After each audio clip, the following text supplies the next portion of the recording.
Hello and greetings from Wharton School, University of Pennsylvania. It's my privilege, of course, to be with you today.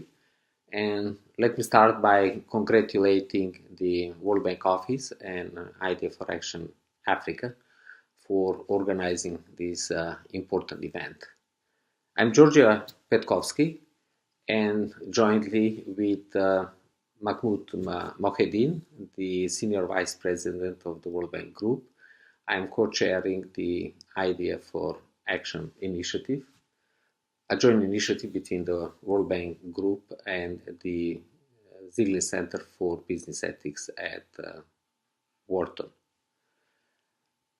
I was part of the World Bank for over 20 years, primarily focusing on programs related to private sector development, sustainable development, good governance, innovations, leadership, and so on.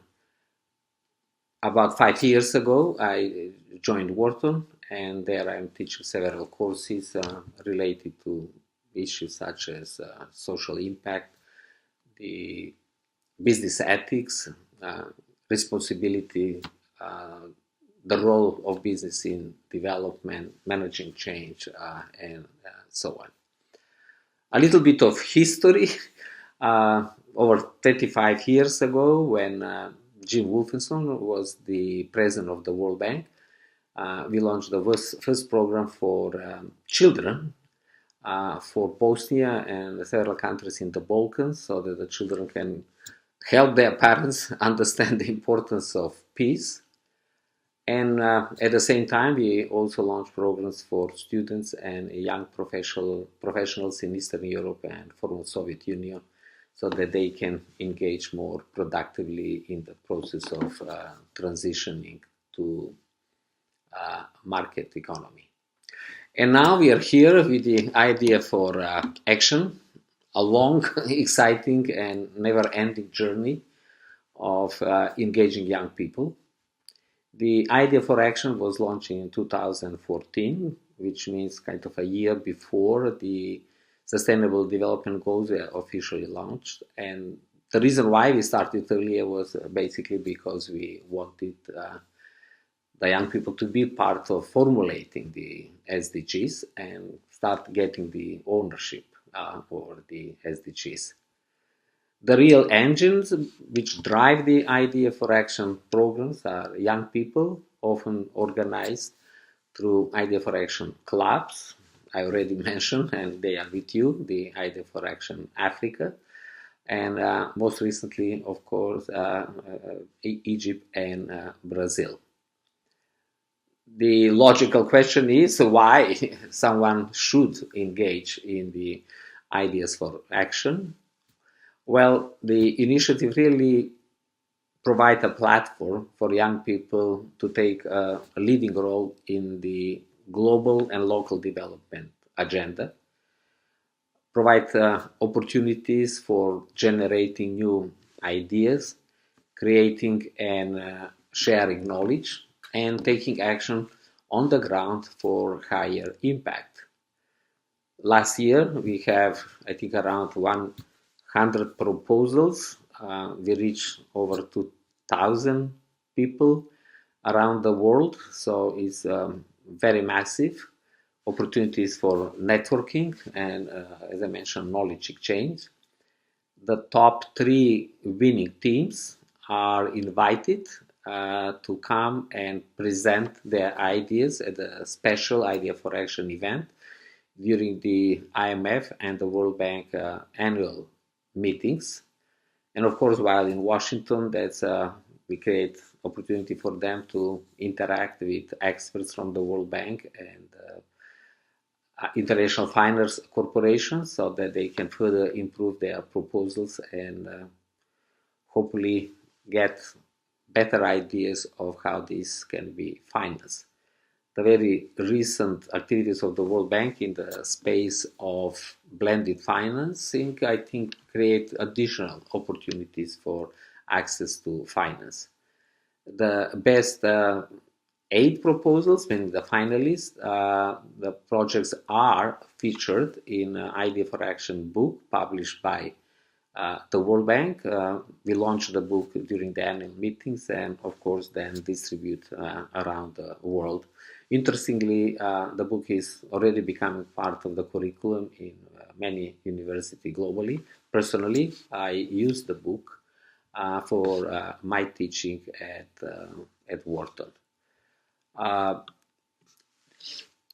Of course, this is not just about individual projects, and it's not about the winning 3 proposals or the 10 finalists. I think the benefits are much more than that. We don't exclusively focus our interaction with the participants only with the top 3 or 10 proposals. At the end of the day, as you know, the market is going to determine which of these proposals will be successfully implemented in practice. So we put a lot of emphasis on capacity development, coaching, access to new knowledge, so that young people can come with new, innovative, and I would say disruptive and game-changing ideas. But for that, the key issue is really access to knowledge. Very recently, we are now putting a lot of emphasis on disruptive technologies for development, making sure that science, technology, and innovation will bring additional opportunities to come with new ideas and also more easily to scale them. In other words, the emphasis is not just on winning the competition, but I will even argue, more importantly, winning by competing, because, as I mentioned, all these additional opportunities are not limited only to the best 8 or 10 proposals. We are also strengthening the concept of platform of platforms. In other words, through innovative partnership, we are helping the participants to get access to local resources and local partners, so they can more successfully scale up their idea solutions, but also to share these kind of best practices with the rest of the world. And of course, talking about the world needs you.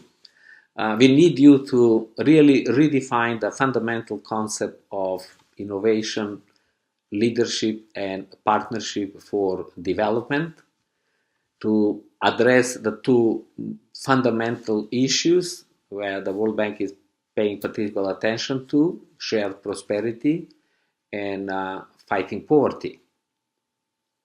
And the Idea for Action is here to support you on this important journey for you, for community, for your communities, your countries, and our planet. So I wish you a successful event, productive one, and I hope that Nigeria will also this year be a country with the highest level of proposals, demonstrating that young people around the world really can be the engine of growth and positive change. Goodbye.